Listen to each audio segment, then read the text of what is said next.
Que todos los celulares...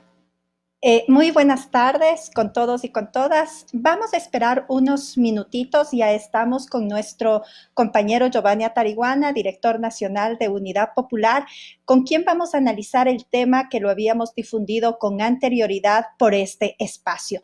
Vamos a esperar unos minutitos para que se conecten nuestros amigos y nuestras amigas en este espacio. Vamos a esperar, Giovanni, unos 3, 4 minutos para que se conecten y poder iniciar.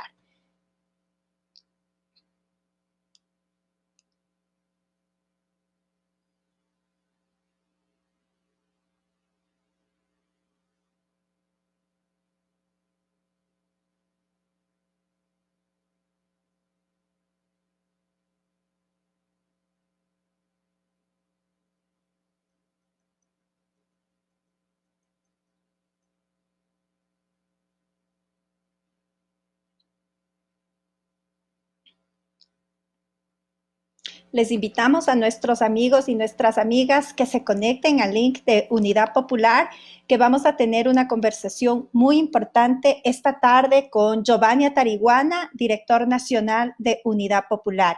Un saludo a Alberto Suárez, ya se ha conectado, nos dice listos, un abrazo. No sé, Alberto, si nos avisas si está bien el audio, si me puedes escuchar para poder avanzar en unos breves minutos hasta que se conecten el resto de compañeros y compañeras a este Facebook Live. Se siguen conectando nuestros amigos y nuestras amigas en este momento. Les pedimos que por favor puedan compartir el link con el que vamos a transmitir este Facebook Live.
Bueno, se siguen conectando en este momento Janina Piño, listos y saludos desde Azuay. Está perfecta la señal, nos dice Alberto Suárez. Carlos Sánchez, buenas tardes desde Unidad Popular de El Sur. Daisy Núñez también se ha conectado desde el sur de Quito. Marco Cadena, saludos Giovanni. Juan Elías Chulde, saludos compañeros desde Nueva York. Estamos esperando el inicio de la conferencia. Desde la Unidad Popular del Valle de los Chillos también están conectados y amigos, amigas de distintas provincias del país se están conectando. Va a ser un conversatorio muy importante con Giovanni, por eso les pedimos tener un poquito de paciencia con la finalidad que más amigos y amigas se puedan conectar. Saludos desde Guayaquil, adelante que la vida vencerá. Así es, Ronald Pesantes, te mandamos un abrazo desde aquí, desde Quito, a todo el pueblo de Guayaquil. No es indisciplina, es pobreza lo que viven los sectores populares de nuestro país. Vamos a esperar unos unos 2 minutos y damos inicio a este conversatorio muy importante con nuestro compañero director nacional de Unidad Popular, Giovanni Atariguana. Estamos compartiendo a través de WhatsApp, a través de distintos Facebook. Les pedimos por favor compartir el link de Unidad Popular de Pichincha para que este análisis que va a realizar Giovanni pueda llegar a la mayor cantidad de personas en este momento en nuestro país, que es muy importante. Saludos a Marlene Toapanta desde el centro norte de Quito. Nos dice saludos cordiales. Gracias, Marlene. Te enviamos un saludo y te enviamos, por supuesto, un abrazo.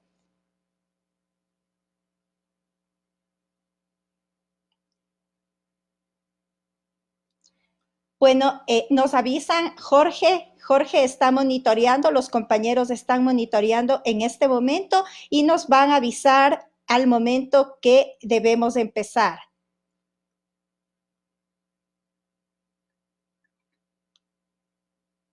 Betty Reyes desde La Maná se ha conectado, gracias. Robertson Cáceres desde el norte de la ciudad de Quito. Negro Urgilés desde Azuay, Cañar, también está conectado en este momento. Vamos a iniciar en breves minutos esta transmisión en vivo, que tenemos el gusto de contar con la presencia de nuestro compañero Giovanni Atariguana, director nacional de la Unidad Popular.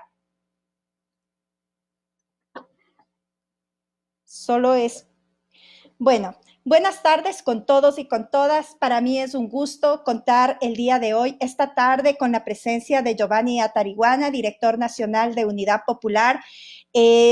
Durante todo este proceso ha estado muy activo en dar seguimiento a toda la dinámica del desarrollo de esta pandemia muy grave en el Ecuador y en el mundo. El día de hoy vamos a analizar la pandemia COVID-19, su impacto y sus alternativas, para lo cual un poco, Giovanni, tenemos cuál es la dinámica que hemos utilizado. Existen 20 minutos para que tú puedas realizar una intervención central y posteriormente abrimos el espacio para los amigos y para las amigas. No sin antes señalar que el Ecuador es el país de Sudamérica con el mayor número de fallecidos por millar de habitantes y también el mayor número, el país que no se ha desarrollado las pruebas en las mismas condiciones. También es importante señalar que en este momento en el Ecuador existen 2.240 casos confirmados de personas que han sido contagiadas, 75 fallecidas. De esas, 1.563 personas se encuentran en Guayas, 211 en la provincia de Pichincha, donde existe ya un contagio comunitario, y se va acercando a este contagio comunitario Los Ríos y Azuay, la primera con 79 casos y la segunda con 77. Es fundamental y uno de los elementos trascendentes en este proceso es podernos hacer algunas preguntas. ¿Hasta cuándo va a durar el aislamiento social? ¿Son transparentes las cifras que nos está entregando el gobierno nacional? ¿Y qué se debe hacer frente al coronavirus en el Ecuador y cómo enfrentar la crisis económica? Giovanni, para quienes somos militantes de la Unidad Popular, es un gusto poder compartir contigo, escuchar tu análisis y evidentemente las perspectivas y las alternativas que tenemos en este proceso. Bienvenido, Giovanni. Muy buenas tardes, Natasha. Un saludo a todos los amigos y amigas que comparten esta transmisión. Creo que es muy importante en estos momentos difíciles que vive no solamente el país, sino la humanidad, que podamos reflexionar sobre una serie de aspectos sobre el futuro de nuestras familias, de nuestro país, incluso de la humanidad. Yo quisiera empezar expresando la solidaridad a esas 166 familias que han perdido ya familiares víctimas del coronavirus en este país. Compartimos el dolor y de manera particular expresar nuestra solidaridad a la familia, a los amigos de nuestros compañeros Jorge Orlando, vicealcalde de la ciudad de Salitre, en la provincia del Guayas, quien falleció en días pasados víctimas del COVID-19, y también de nuestro compañero Ángel Cedeño, militante del Movimiento Popular Democrático de Unidad Popular, líder sindical, que falleció precisamente víctima de esta pandemia. Eso muestra que quienes somos parte de Unidad Popular somos parte del pueblo. Compartimos su dolor, sus vivencias, sus angustias y por supuesto sus preocupaciones. Pero también como parte de ese pueblo buscamos soluciones y tenemos esperanza de salir juntos adelante. Yo quisiera plantear algunos elementos que no son solamente personales, sino han sido fruto de la reflexión colectiva en Unidad Popular, que hemos venido siguiendo este proceso que sin duda alguna tiene un impacto inédito en la historia de la humanidad. Es evidente cuando hablamos de una pandemia que estamos hablando de algo que afecta prácticamente a todos los países del globo terráqueo. Quizás el número de infectados o de víctimas no se puede comparar con otras pandemias anteriores, pero creo que sí es inédito porque está afectando la economía de manera global, va a afectar la política y la geopolítica a nivel internacional y pone en cuestionamiento varios elementos que en el futuro inmediato todos debemos reflexionar. El rol del Estado, el rol de la salud pública, pone en cuestionamiento los liderazgos políticos actuales, desde el presidente de Estados Unidos a la jerarquía china, los presidentes en América Latina están siendo cuestionados. Se establece en este momento prácticamente un 46% de la población mundial, según la OMS, son más o menos 3.000 millones de personas, estamos cumpliendo en distintos niveles, por distinto tiempo ya cuarentena, es algo inédito, lo que obviamente está planteando problemas no solamente en que se para la producción, sino que también se contrae la demanda, lo cual inevitablemente está precipitando una crisis económica del capitalismo. Estos elementos van a traer reflexión en el futuro, por supuesto. El mundo después de esta pandemia va a ser diferente y nos plantea para quienes luchamos por la vida, quienes luchamos por la transformación, por quienes nos planteamos el horizonte del socialismo, leer ese nuevo mundo y prepararnos para nuevas luchas, porque seguramente, como en toda crisis, los poderosos, los monopolios, los capitalistas buscarán sacarle provecho. Ahí están las industrias de las armas, están las farmacéuticas, el gran capital, que buscará que la crisis se descargue en los trabajadores y los pueblos. En todo caso, quisiera concentrarme en el tema de lo que es la preocupación de los ecuatorianos hoy por hoy. Estamos empezando la tercera semana de este aislamiento social, de esta cuarentena. Y tenemos mucha incertidumbre entre los ecuatorianos en nuestros hogares. Además de extrañar a nuestra familia, a nuestros padres, estar preocupados por nuestros compañeros, por nuestros vecinos, es evidente que nos hacemos preguntas. ¿En qué punto estamos en el Ecuador? ¿Estamos cerca de ser como Italia, como España?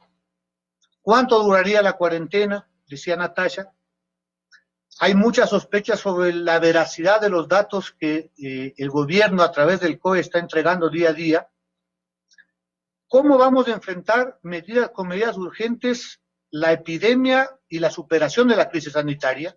¿Y cómo en el futuro inmediato vamos a enfrentar la crisis económica que sin duda va a afectar al país? Un dato suelto simplemente a esta altura,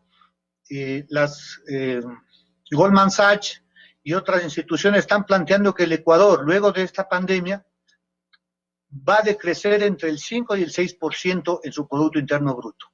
Eso significa que la crisis que veníamos acumulando, evidentemente, va a profundizarse, va a haber más desempleo, costo de la vida, etc.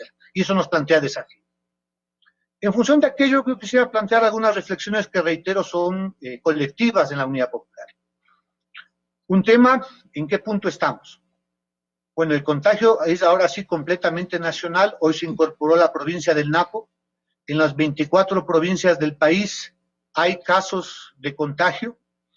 Adicionalmente, siendo este un país de migrantes, lamentablemente la mayoría de nuestros migrantes están en los 3 países con mayor número de infectados del planeta. Me refiero a los Estados Unidos, a Italia y a España. Por lo cual la preocupación también es con nuestros familiares, con nuestros amigos que están en el exterior. Y va a tener también una repercusión económica, no hay que olvidar, que la economía ecuatoriana recibe alrededor de 3.000 millones de dólares de las remesas de nuestros migrantes. Y esos países están efectivamente en este momento, Italia, España y Estados Unidos, en el epicentro de la epidemia. La primera duda que tenemos es el número de contagiados. Y tenemos esa duda porque hoy estamos superando los 2.200, hay más de 3.000 sospechosos, pero el tema es que no hay suficientes pruebas. Los test que anunciaron en varios momentos del gobierno, evidentemente no se aplican, no se han masificado, y tenemos dificultades en el tiempo del procesamiento de estas muestras. Eso quiere decir que las actuales cifras oficiales están retrasados en al menos una semana. Eso es un problema porque no se pueden tomar las decisiones adecuadas a la hora de organizar el centro, digamos, el cerco de la epidemia. Por eso una de las primeras exigencias que debemos hacer, además de la transparencia de las cifras, es de que necesitamos contar primero con las pruebas suficientes. El gobierno ha venido hablando de 2 millones, luego que 200.000, que ya vienen, que son rápidas, que sí, que no. El tema concreto es que no han pasado de 7.000 pruebas a un promedio de 200, 300 y hasta 400 pruebas al día, lo cual no nos da una visión más completa. Pero adicionalmente, y creo que hay que hacernos eco del pedido de las universidades, de la Central, de la Católica, me parece que la UTE y la UDLA, que han planteado que tienen los mecanismos, tienen los instrumentos para probar esas muestras. Esto evidencia que de parte del gobierno no hay una actitud coherente en el manejo de la crisis. Yo creo que ese es un tema importante. El otro es, obviamente, el número de fallecidos. El gobierno venía hablando de un número menor y no fue sino luego de, digamos, de que en las redes sociales, en los medios de comunicación, se hizo público, sobre todo en Guayaquil, la crisis de los cadáveres que no se recogían, con escenas realmente que duelen en el alma. Estas últimas de que se dejaban cadáveres durante días en las casas de la gente, incluso se estaban poniendo en las esquinas de Guayaquil. No es sino con este reclamo de la población que ahora por primera vez, el día de hoy, el COE reconoce a más de los 75 oficiales, 61 sospechosos de muerte por COVID. Por eso podemos afirmar a estas alturas que son 136 los fallecidos vinculados al coronavirus. Lo que nos deja exactamente como el país de América Latina con mayor número de fallecidos por millón de habitantes. Casi 8 fallecidos por millón de habitantes. O sea, Brasil tiene más casos, pero la población de Brasil se multiplica varias veces del Ecuador. Entonces, eso nos plantea una gran inquietud. ¿Por qué el Ecuador llega a estas circunstancias? Hay una matriz de opinión que viene desde el gobierno, desde algunos medios de comunicación, de sectores que quieren echarle la culpa a la gente. Los ecuatorianos y ecuatorianas somos indisciplinados, el problema es de la gente de Guayaquil, que no entendemos el quédate en casa, que es necesario usar la policía, los militares, para contener el contagio. Me parece que este elemento, los quienes tenemos una visión democrática y de izquierda, debemos salir al paso, porque esa visión lo que intenta ocultar son las verdaderas causas por las cuales el Ecuador tiene tal número de contagios y la tasa más alta de fallecidos en América Latina. Y tiene que ver con dos grandes aspectos que confluyen. El principal, o digamos, el primero es obviamente la realidad socioeconómica de este país. Un país que tiene una desigualdad social extrema, una concentración de la riqueza en poquísimas manos, mientras el 39, casi el 40% de la población tiene una pobreza multidimensional. Es decir, vive en condiciones de que no puede resolver vivienda, educación, salud, alimentación. Y el 60% de la fuerza laboral no tiene salario fijo, es decir, vive al día a día en trabajos precarizados, en el pequeño comercio, etc. Esta realidad condiciona la principal medida de control del contagio, que es la cuarentena. No es lo mismo pedir a la gente que tiene salario fijo, que tiene los sectores medios, que se quede en casa con las comunidades del caso, con una buena alacena, que a 6 y pico de millones de personas que viven bajo la pobreza, que no tienen salario fijo, que viven el día a día, soportar estas mismas condiciones. Por eso es que la gente, y hemos visto todos en el sur de Quito, en varias ciudades, en Guayaquil, que vive del comercio, que la gente está puesta en la disyuntiva entre ganar el pan de cada día, enfrentar el hambre o protegerse del contagio. Esa disyuntiva, que es perversa, que nos debe llamar la atención a la sociedad que tenemos, evidentemente condiciona las medidas de contención del virus. Y la otra, este país, por los gobiernos antidemocráticos, antipopulares que ha tenido, tiene una ausencia de una política pública en salud. No solamente en política, sino en sostener el sistema público de salud. En los últimos años, y hay varios, les invito a leer varios artículos de distintos autores, es evidente que el presupuesto y la inversión en salud pública se ha ido hacia abajo.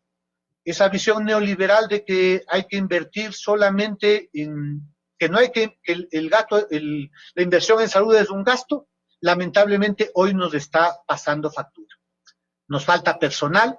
El año que empezó, el gobierno liquidó a varios médicos, enfermeras, camilleros, no los renovó el contrato. Pero adicionalmente se han construido grandes hospitales sin equipamiento, sin camas, además de una negligente visión. Acabamos de ver también cómo en el IES los hospitales han sido botín político, jugando con la vida de la gente. Y a estos dos factores le sumamos un tercero que no es menos importante. Es que ha habido de parte del gobierno nacional una indolencia, negligencia y un fracaso en el manejo de la crisis. El gobierno ha tenido prácticamente 3 meses de que se empezó el coronavirus en China. Las advertencias primeras de la Organización Mundial de la Salud fueron a inicios del año, y a mediados de enero el primer caso de ese ciudadano chino, que resultó aparentemente falso positivo, fue 2 meses antes de que apareciera el caso 1 el 29 de febrero. Es decir, el Estado ecuatoriano tenía un tiempo relativamente importante para tomar las medidas, para comprar elementos de bioseguridad, mascarillas, guantes, etcétera, y prepararnos para algo que evidentemente era inevitable. Entonces, yo creo que podemos, sin lugar a dudas, plantearnos que estamos en un momento muy, muy complejo. El hecho de que ya, además de lo que dijo Natasha, de Quito, de Pichincha, Guayas, los ríos Azuay y Manabí, que estaríamos en una fase de contagio comunitario, eso nos plantea una disyuntiva. Y una de las primeras cosas que nosotros proponemos, de paso, lo hacen también sectores organizados como la CONAI, el FUD, sectores académicos, en general varios sectores, pero que el gobierno los recita, pero no los concreta. Y me refiero que en las medidas urgentes que debemos de exigir con fuerza, primero está el tema de transparentar la información. Segundo, necesitamos que el Estado invierta los recursos disponibles en dotar de elementos de bioseguridad al personal de salud. Hay más de casi 200 infectados entre médicos, enfermeras y camilleros que deben ser protegidos, donde no hay mascarillas, no hay guantes, no hay, entiendo, gafas, trajes. Deben comprarse de manera inmediata. Eso sí, debemos estar atentos que no haya estos vivarachos criminales que, aprovechados en la emergencia, quieren meter sus garras y hacerse del fondo público. Creo que En el caso del IES, nosotros nos sumamos a lo que han planteado varias organizaciones. No solamente debe ser destituido el representante del IES, el señor Granda, sino que deben ser llevados ante la justicia todo aquel que se atreva en momentos de esta crisis que nos conmueve a llevarse los fondos públicos. Por supuesto, se trata de contratar de manera urgente suficiente personal de salud. Se ha empezado, pero me parece que es totalmente insuficiente. Es necesario contar con más camas, con más respiradores, con más unidades de cuidado intensivo. Creo que nosotros coincidimos con la Defensoría del Pueblo en el sentido que es urgente declarar de utilidad pública a las clínicas y hospitales privados, como están haciendo en otros países, para tener suficientes camas. También medicalizar, es decir, adaptar a los hoteles y a las residencias como centros efectivamente de atención de la gente. Por supuesto, nos pronunciamos porque hay un trato humanitario frente a los cadáveres. Los ecuatorianos, todos los seres humanos, merecemos efectivamente un trato humanitario que no puede quedar al margen de aquello. Esto en el ámbito de la salud. Pero quizás el elemento principal, y ahí viene la pregunta, ¿hasta cuándo dura la cuarentena? Es que la principal medida es el aislamiento social. Esa es la medida en el mundo que nos plantea más elementos. Pero si el gobierno no cumple su papel y no amplía la entrega de kits alimentarios a esos 6 millones de pobres que viven en el país, el gobierno está anunciando 400,000 canastas, que habrá que ver incluso la calidad. Pero estamos hablando de que debemos llegar al menos a 1.500.000 hogares. Si queremos que la gente pueda soportar la cuarentena.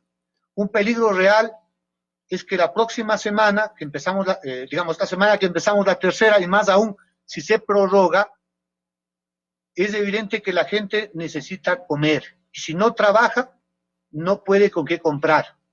Nosotros decimos que el gobierno entonces debe garantizar este abastecimiento.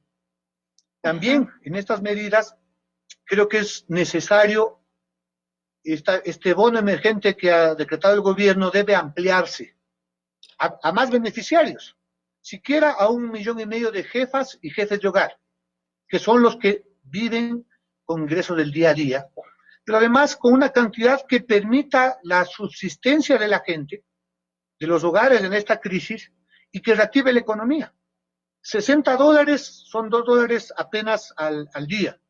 Nosotros proponemos que al menos se invierta, si se quiere la supervivencia de los hogares más pobres y se quiere reactivar la economía, de que por lo menos se eleve este bono a $100. Eso significa más o menos 450 millones en 3 meses. Se dirá para muchos que es mucha plata, pero no es nada frente a la defensa de la vida. Vamos a ver de dónde sacamos esa plata. Así es, para ir avanzando también ya en las preguntas, inquietudes que tienen nuestros amigos y amigas que se han conectado. Estoy viendo. Los 20. En todo caso, compañeros, creo que un tema clave es también que tiene trabajo, esos 3 millones, más de la mitad tiene ingresos menores a $1,000. Y hoy los empresarios se han planteado 2 medidas a las cuales debemos oponernos, que constituyen un atentado a la vida precisamente en esta emergencia, que es el despido. Hay una ola de despidos que debemos condenar y que debemos reclamar por todas las vías, y hay también una trampa para buscar rebajar los salarios. Finalizo esta parte planteando que en las medidas urgentes también está la necesidad de que los gobiernos autónomos descentralizados, alcaldías y prefecturas sobre todo, es decir, reciban las rentas que les corresponden. Sabemos que el gobierno está retrasado y es un contrasentido en medio de la emergencia, porque los municipios están obligados a resolver todo el tema de la basura, de la limpieza, del aseo de calles, de la provisión del agua potable.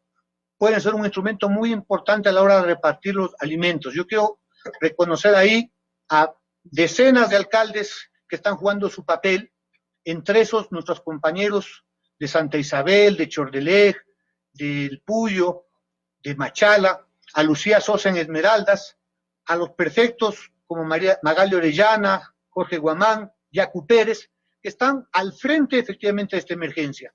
Y de manera particular solidarizarnos con Julio Alfaro, nuestro alcalde en Salitre, que ha dado positivo. Yo creo que esto es importante ubicar como una exigencia, porque si las alcaldías se quedan sin presupuesto, porque el gobierno no los atiende, efectivamente no avanzaremos. Finalizo planteando, en una de las preguntas, que todos estos elementos de salud, de alimentación, y más adelante podemos discutir el tema de la reactivación productiva, se resuelven con dos medidas. La primera, la más importante, la moratoria de la deuda externa. Hoy estamos en una disyuntiva. ¿Qué es primero? ¿El interés y la vida de los ecuatorianos y ecuatorianas o el interés de los tenedores de los bonos? Esa es la disyuntiva.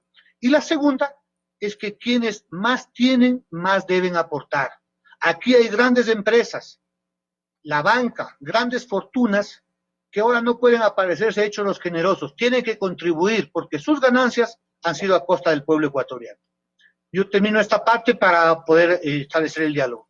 Sí, se han conectado varios compañeros y compañeras, Giovanni, del país, de distintas organizaciones sociales también están conectados en este momento y existen varias preguntas. Una de ellas, ¿quiénes ganan y quiénes pierden en esta crisis, en esta pandemia que estamos viviendo? A ver, hay varios aspectos ahí. Obviamente, el virus puede infectar a cualquier ser humano. Hay presidentes, primeros ministros, gente famosa, pero es evidente que la pandemia afecta de manera principal a los sectores populares, a los trabajadores, es decir, a quienes están en condición de vulnerabilidad, a quienes tienen que salir a trabajar. Yo creo aquí hacer un homenaje a toda esa fuerza laboral de la salud, pero también de los servicios básicos. Si en este momento los trabajadores que están en el agua potable o en la electricidad o en las telecomunicaciones no estarían trabajando, las condiciones serían mucho más complejas, a la fuerza pública, a los bomberos, incluso a los periodistas. Entonces, yo creo que en esta crisis se va a demostrar efectivamente que sí hay un interés de clase, porque los más afectados son los trabajadores. Y en la crisis económica también buscan aprovecharse. Estamos viendo ahora cómo los sobreprecios en el material médico, etcétera. Yo creo que, por ejemplo, debemos sumarnos a toda esa corriente mundial que plantea que las patentes sobre las vacunas o los eventuales tratamientos deben liberarse, porque es un tema de humanidad. Entonces, creo que quién gana, quién pierde está por verse. Si los pueblos nos organizamos, planteamos propuestas, obviamente podemos defender nuestros derechos. Los empresarios del gran capital buscará, como siempre, y lo están haciendo, el Comité Empresarial Ecuatoriano ha planteado una serie de medidas donde ahora resulta que quienes deben recibir la ayuda del Estado, al cual siempre le han atacado, son los grandes empresarios. Ellos no quieren pagar el IES, no quieren pagar impuestos, quieren préstamos, los grandes empresarios. Entonces, me parece que aquí, evidentemente, el pueblo, quienes partimos de la vida, debemos tomar posición. Qué interesante análisis y obviamente coincide con los análisis también de distintas organizaciones sociales en el Ecuador respecto de las afectaciones principalmente a los sectores populares, porque una cosa es llevar el aislamiento social o la cuarentena cuando tienes todo, cuando tienes en la casa alimentos, cuando tienes ingresos económicos, pero es muy distinta cuando tú no tienes esos recursos económicos y se pone en una disyuntiva. O te contaminas de COVID-19, coronavirus, o sales a trabajar para llevar el pan de cada día a tus hogares. Y hago esta pequeña reflexión por la inquietud y que ya contestaste también que la tiene Carlitos Castellanos, presidente de la Federación de Comerciantes Minoristas de Pichincha, que se vive de distinta manera la cuarentena. Silvia Calvachi nos pregunta en este espacio, respecto del Instituto Ecuatoriano de Seguridad Social. ¿Qué plantea Unidad Popular frente al sobreprecio en adquisición de insumos médicos que hizo el IES? Bueno, yo creo que la crisis también devela lo mejor y lo peor de la humanidad. Lo mejor es la solidaridad, la organización, el sacrificio incluso que están haciendo quienes están en primera línea de combate al coronavirus. Y por otro lado, quienes incluso en esta emergencia quieren aprovecharse de los fondos públicos. Yo creo que lo que ha quedado en evidencia es que el señor Granda y su equipo, el señor Loja, que además vienen de larga data en la Embajada de España en la época del correísmo, fueron parte del Ministerio de Obras Públicas los dos. Ahora resulta que quieren llevarse el santo y la limosna, no solamente las mascarillas, los reportajes son contundentes, es en prácticamente todos los insumos. Creo que nosotros debemos pedir primero la destitución de Granda y segundo que la Fiscalía debe actuar de oficio porque se quiere cometer un delito. Y es un mensaje para ubicar de parte de los afiliados, compartimos lo que ha dicho el Seguro Campesino, los maestros, los jubilados, debe recuperar la dirección del IES sus verdaderos dueños, que son los afiliados. De acuerdo. Francisco Escandón nos pregunta, saludos Giovanni, la opinión de Unidad Popular frente al acuerdo ministerial 080 recientemente emitido. ¿Cuál es la opinión? Como eres director nacional de Unidad Popular, por supuesto existe una variedad en las preguntas y es importante el poder tener la opinión de nuestro referente principal, que eres tú, el director nacional de Unidad Popular. Mira, nosotros compartimos la declaración que ha hecho ahora el colectivo unitario, el FUD, Frente Popular y la CONAIE. Ese decreto es totalmente inconstitucional, es antiobrero y privilegia a la parte más fuerte de las relaciones laborales, que es el capital. Nosotros, por principio, nos oponemos al despido, que constituye ahora una forma de atentar contra la vida de esos trabajadores. Acaban de un caso concreto de despedir a los trabajadores de Confiteca, 160 obreros, trabajadores. Son 160 hogares que en esta crisis, en medio de la cuarentena, no tendrán cómo llevar el pan a su hogar. Entonces, aquí ubicamos de cuerpo entero a un gobierno entregado al empresariado y a un empresariado que busca solamente el lucro. Yo creo que por eso uno de los planteamientos que nosotros hacemos, ya en el mediano plazo se ve una crisis económica muy grande, una vez que salgamos de la emergencia, va a quedar las secuelas económicas. Y debemos discutir con el gobierno y el próximo gobierno qué país queremos. El rescate va a ser de los grandes empresarios, de los que siempre ganan en las crisis, o vamos a apostarle a la mayoría de ecuatorianos trabajadores. Por ejemplo, nosotros creemos que es urgente que quienes más ganaron sean los que más aporten.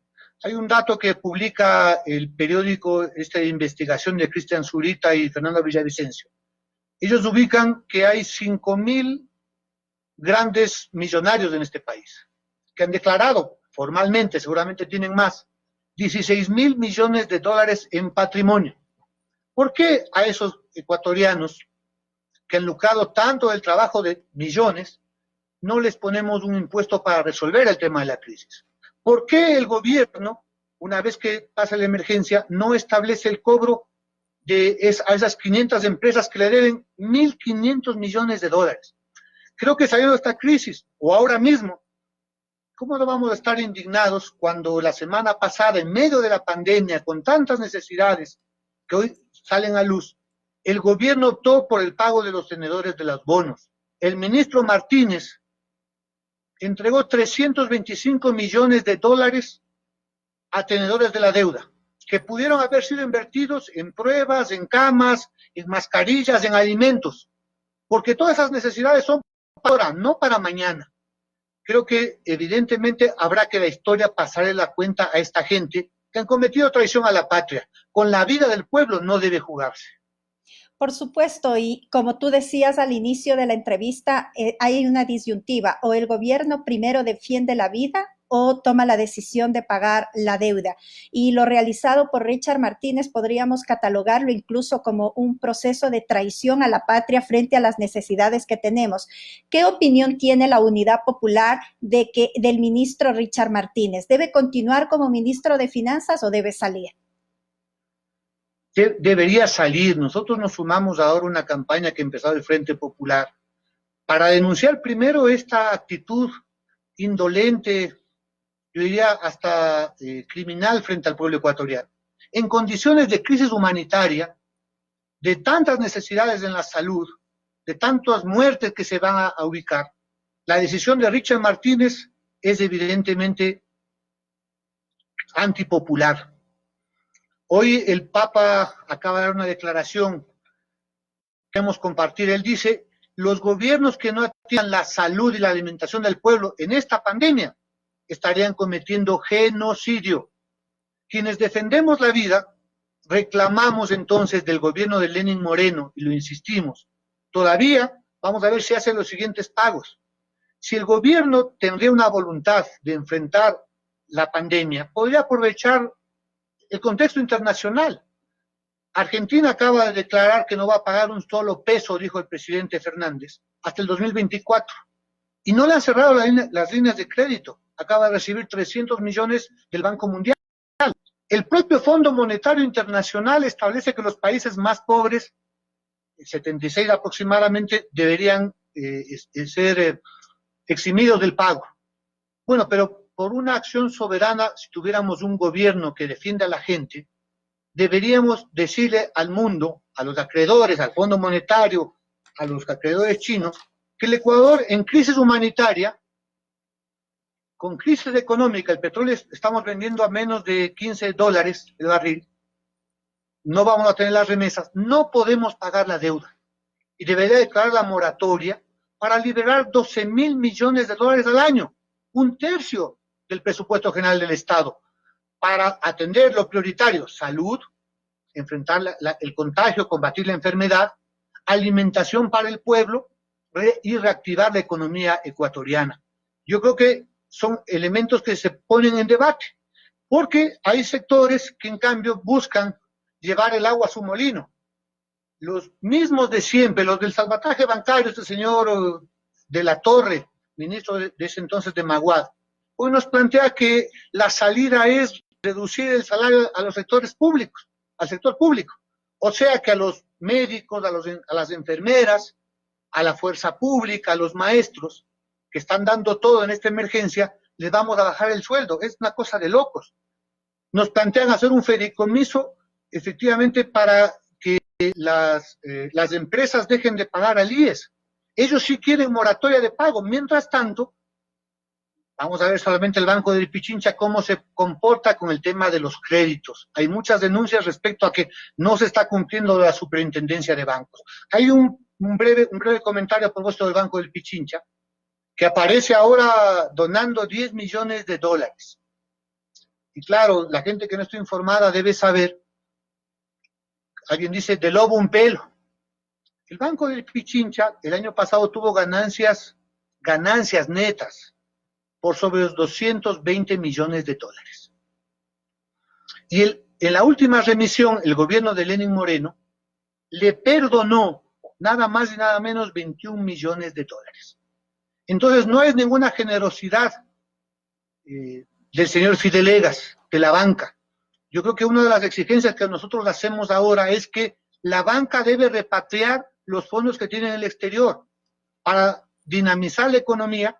Y una cosa que es inmediata, que lo están haciendo en otros países, deben bajar la tasa de interés activa. Solo así podemos recuperar la economía ecuatoriana. ¿Cómo catalogaría un amigo nos pregunta, ¿cómo cataloga el papel del Ministerio de Inclusión Económica y Social en la entrega de los kits alimentarios?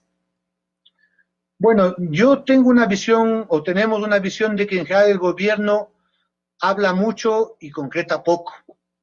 Si uno le escucha al presidente Moreno, él también dice unidad, solidaridad, habla de priorizar la vida, la salud, pero a estas alturas queremos hechos. Entonces, cuando tenemos un Ministerio de Inclusión Social, donde el vicepresidente, ahora el ministro de Salud, ¿qué hace el ministro de Salud entregando kits alimentarios? Para la foto, para la promoción. Además que hay una falta de coordinación con las alcaldías y prefecturas. Nosotros lo hemos denunciado, lo ha hecho Lucía Sosa, que el gobierno no está actuando como corresponde. Debe articularse la ayuda, poca o mucha que tenga el MIES, a través de los gobiernos autónomos descentralizados, independientemente del color político. Lamentablemente parece que en el gobierno están pensando más en la elección del 2021 que en solucionar realmente los problemas. El ministro Ledesma hizo un pronunciamiento este día por Twitter y dice, el IES debe suspender el plazo de pago de aportes patronales, no debe declarar la mora patronal en estos momentos. Esto es urgente y claro está seguir cubriendo a los trabajadores a pesar del retraso, sea cual sea. Bueno, Ledesma es un vocero del capital, aunque ya no es ministro. En todo caso, creo que hay que recordar que la mora patronal antes de la crisis, es decir, lo que los patronos no pagan de sus obligaciones, del descuento que hacen a los trabajadores, sobrepasa los $1.000 millones. Es parte del déficit que tiene el IES, y eso no hay que olvidarnos. Segundo, creo que hay que discernir entre la pequeña y mediana empresa, el taller, los pequeños negocios, de la gran empresa. Yo pregunto, ¿cómo se le ocurre plantear que Supermaxi, las demás cadenas que están haciendo el negocio, el Rosado, mi comisariato, etcétera, no vayan a pagar los aportes? Fíjate cómo es el doble rasero. Es decir, ellos reclaman, los empresarios, liquidez, pero no quieren darle esa misma liquidez a la gente para que compre el alimento. El pueblo necesita ahora en su bolsillo plata para poder comprar la comida en estas condiciones tan difíciles. Es decir, por eso es que se llenan los mercados ahora. No es que la gente no tenga miedo al virus, sino que frente a la necesidad es obvio que busca sobrevivir. Nosotros, en este caso, creo que vamos a seguir actuando del lado del pueblo. Existe una pregunta también de Jairo respecto del papel de los militares en esta crisis que estamos viviendo. ¿Cómo valorarías tú? A ver, yo creo que hay que discernir al personal, a la tropa y a la policía, que al final son parte del pueblo ecuatoriano y que están arriesgando su vida. Hay contagiados, están hablando. Pero es obvio que hay una visión desde el Ministerio de Defensa sumamente represiva. En esa lógica que la gente tiene la culpa, creen que a palo, a castigos forzosos, a prisión, van a lograr la cuarentena. Yo creo que hay que ver experiencias internacionales. Hay unos videos que han circulado del ejército argentino, que en vez de maltratar a la población, han utilizado su fuerza logística, sus campamentos, efectivamente para dotar de alimento a los barrios más pobres. Yo creo que hacer un llamado a la tropa, a los oficiales, a que reconocemos su labor en estas condiciones de emergencia, pero deben estar siempre presentes que hay que respetar los derechos humanos y ellos también son parte de este pueblo. Rafael nos dice, tú ya señalabas en tu intervención, pero de todas maneras es importante señalar las inquietudes de nuestros amigos. Rafael nos dice, hay algunos como Vargas Llosa que culpan a los sectores populares de la propagación del virus. Dice que son necios, que salen a las calles. Y va acompañado de una inquietud de Isaac o valoración, que dice, debemos exigir que la ayuda llegue a todos los sectores. ¿Cómo mejorar este proceso de exigencia que llegue la ayuda a todos estos sectores? ¿Qué hacer, nos dice? A ver, yo me quedaría con una declaración que hizo Carlos Castellano, algún medio, respecto a cómo los sectores populares, que además son mayoritarios, estamos hablando de 6 millones de compatriotas en condición de pobreza y otros tantos de millones que están en circunstancias de incertidumbre si van a tener o no trabajo por los despidos. Y decía que obviamente es fácil en un departamento de la González Suárez o de algún sector residencial de Guayaquil, con todas las comodidades, aire acondicionado, con la nevera repleta, sostenerse y llamar a KFC por la comida, cuando la mayoría tiene que resolver día a día. Eso no debemos olvidarlo, porque forma parte de la solidaridad.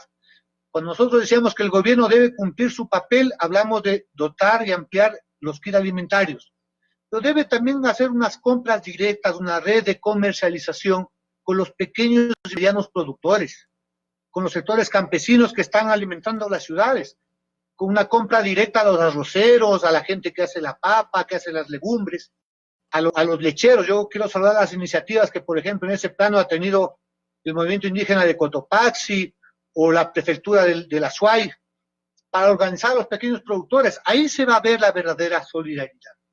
Existe una inquietud de Edgar Cruz y habla sobre los profesionales independientes, que la economía de ellos está siendo afectada.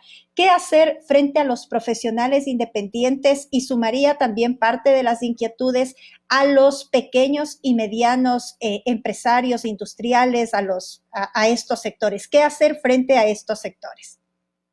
A ver, yo creo que es pertinente esta idea respecto a los pequeños y medianas empresas, emprendimientos. Exacto. Que muchas veces, que además son los que dan empleo en este país, el 80% de quienes tienen empleo son en las pequeñas y medianas empresas. Para ellos sí hay que ubicar estímulos fiscales, hay que abaratar las líneas de crédito, no solamente en la banca estatal y en el BIES, sino también en la banca privada. Una banca que tuvo el año pasado el equivalente a 616 millones de ganancia. No puede mantener tasas de usura si queremos salir adelante. Los profesionales, obviamente, por eso nosotros hablamos que hay que ver lo que está haciendo, no solamente economías más grandes como los Estados Unidos, que plantea entregar cheques a la población, o lo que está haciendo España, que se está haciendo cargo de parte del salario para evitar los despidos, sino aquí nomás en el Perú se está planteando una serie de beneficios para las pequeñas y medianas empresas para sostener efectivamente Pero claro, para eso necesitamos un gobierno que esté pensando en la vida, que esté pensando en la mayoría de ecuatorianos y no en el interés de unos pocos. Pongo un caso que para ubicar a propósito de cuáles son las prioridades del gobierno.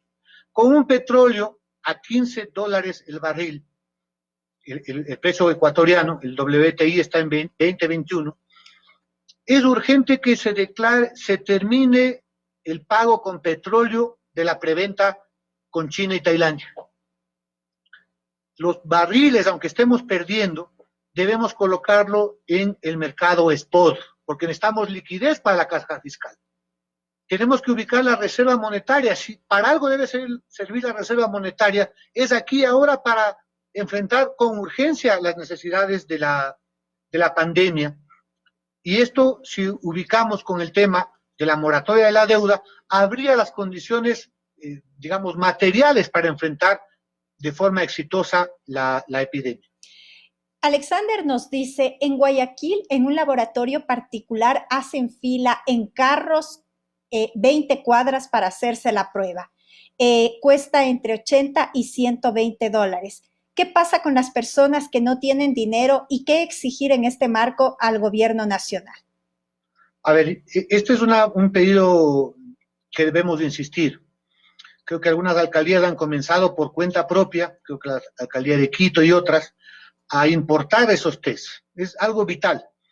Por supuesto, como en el resto de países, esta prueba debería ser efectivamente de costo gratuito para la población. Yo conozco por varios compañeros que están afectados en Guayaquil, donde la prueba no llega, donde la gente se muere en los domicilios y la autoridad sanitaria brilla por la ausencia. Yo creo que en estos momentos de angustia, de emergencia sanitaria, es obvio que si el gobierno sería más responsable, menos negligente, debería tomar medidas para tener los suficientes reactivos, los suficientes test y tener las maquinarias, los procesadores, para tener los resultados lo más rápido posible. Y creo que deberían dar paso inmediatamente a esa propuesta que han hecho las universidades de incorporarse al procesamiento de las pruebas. Desde La Tacunga, Gloria Vizcaíno, saludos Glorita. ¿Cómo evaluar la gestión de la emergencia sanitaria tanto en Quito y Guayaquil por parte de sus alcaldes? A ver, yo creo que ahora está a prueba el liderazgo de los gobiernos y también de los gobiernos locales. Creo que Guayaquil, lamentablemente, a Guayaquil y a su pueblo le ha fallado el gobierno nacional. Fueron incapaces de organizar el cerco epidemiológico en el paciente cero el 29 de febrero. Autorizaron el partido de Barcelona, y no tuvieron la capacidad para enfrentar.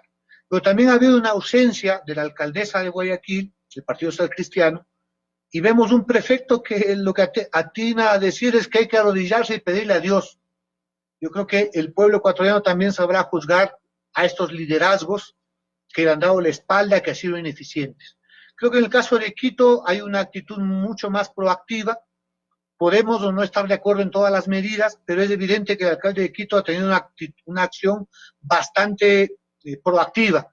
Por ejemplo, él plantea el tema de que la jornada laboral o la cuarentena se extienda al menos al 17 de abril, mientras el gobierno está dudando que el 5 o que no. Yo creo que nosotros debemos pronunciarnos porque el aislamiento social se cumpla en el tiempo necesario para contener la epidemia. Acaban el gobierno de Argentina, que tiene muchos menos casos, mucho menos fallecidos, me parece extenderla hasta el 18 de abril.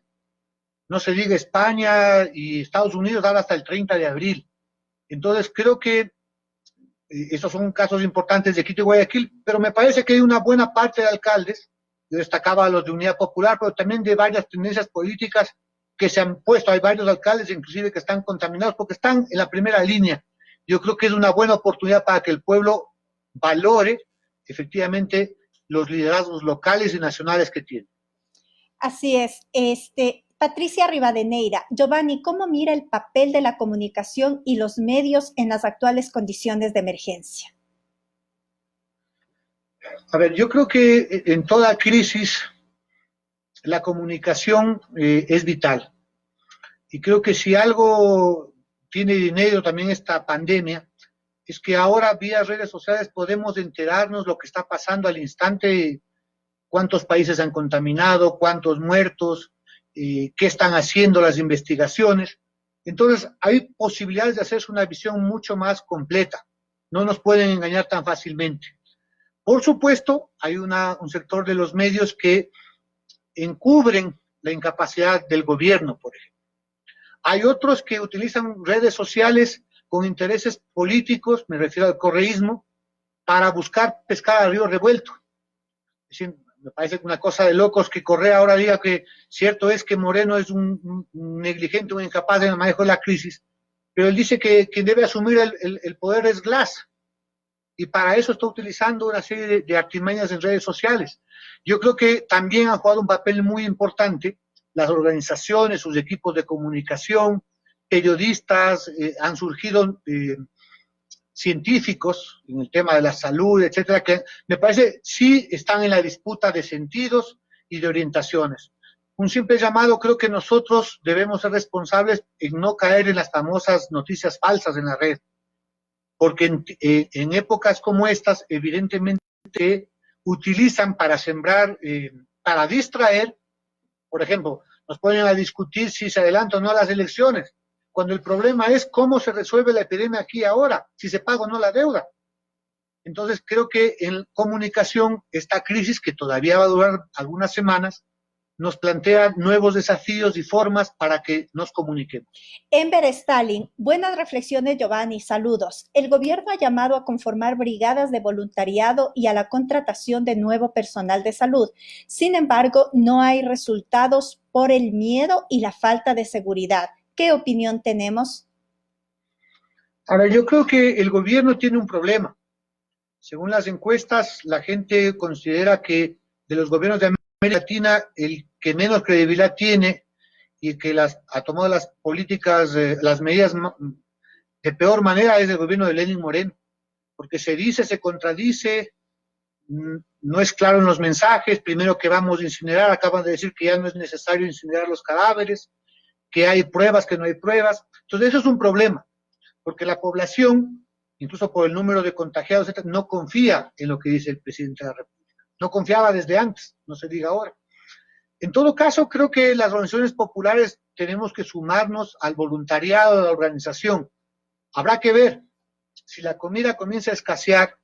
Creo que la organización de los barrios, de los pequeños comerciantes, la organización con los pequeños productores es importante. Yo he visto barrios de Quito, me parece que con Tocollao, que se organizan para el tema de limpiar las calles, de sanitizar.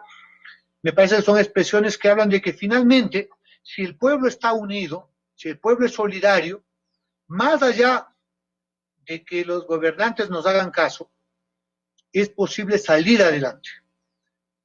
Hay quienes que dicen, bueno, estamos en manos de estos negligentes, de esta gente torpe, estamos jodidos. Bueno, yo creo que no hay que resignarnos, creo que hay que levantar la voz, hay que denunciar lo que no estamos de acuerdo, hay que hacer exigencias y hay que organizarnos. Yo creo que en medio de esto va a salir varias enseñanzas para ubicar efectivamente que el pueblo, cuando está unido, cuando está organizado, cuando es solidario, puede enfrentar la mayor de las dificultades. Y creo, Giovanni, para dar paso a un mensaje final de tu parte, me parece interesante esta reflexión del doctor Marcelo Andosilla. El control de la diseminación del virus pudo ser efectivo bajo control social. La organización comunal, barrial, de manzanas, cuadras, conjuntos, en fin, es necesario para reivindicar. Decía que me parecía importante leer esto por la última parte que tú también señalaste en tu intervención, la unidad, la solidaridad, la disciplina. Los ciudadanos, por nuestra parte, cumplimos con nuestra responsabilidad de quedarnos en casa, pero al gobierno nacional le corresponde cumplir con la suya, garantizar alimentos, medicinas y condiciones para vivir durante este periodo a los sectores más vulnerables, a los sectores populares. Un mensaje final, Giovanni, para nuestros amigos cibernautas, por favor. Al doctor Andosilla, plenamente, la atención primaria de salud es algo indispensable. Y el gobierno está haciendo lo contrario, están cerrando los dispensarios médicos y concentrando solamente en los hospitales. Creo que es otro elemento que debemos llamar la atención, sumado a la organización popular. Yo simplemente me despido agradeciendo a todos los que nos han acompañado, hombres y mujeres, que seguro vamos a seguir defendiendo la vida. Son momentos duros, llegará el momento de volver a encontrarnos con nuestras familias, nuestros vecinos, nuestros compañeros, darnos un fuerte abrazo, dejar un mensaje de esperanza. Más allá de las dificultades, creo que con solidaridad la vida vencerá. Muchas gracias, compañeros. Muchísimas gracias a Giovanni. Él es el director nacional de Unidad Popular, nuestro compañero que durante todo este proceso ha desarrollado una actividad muy importante.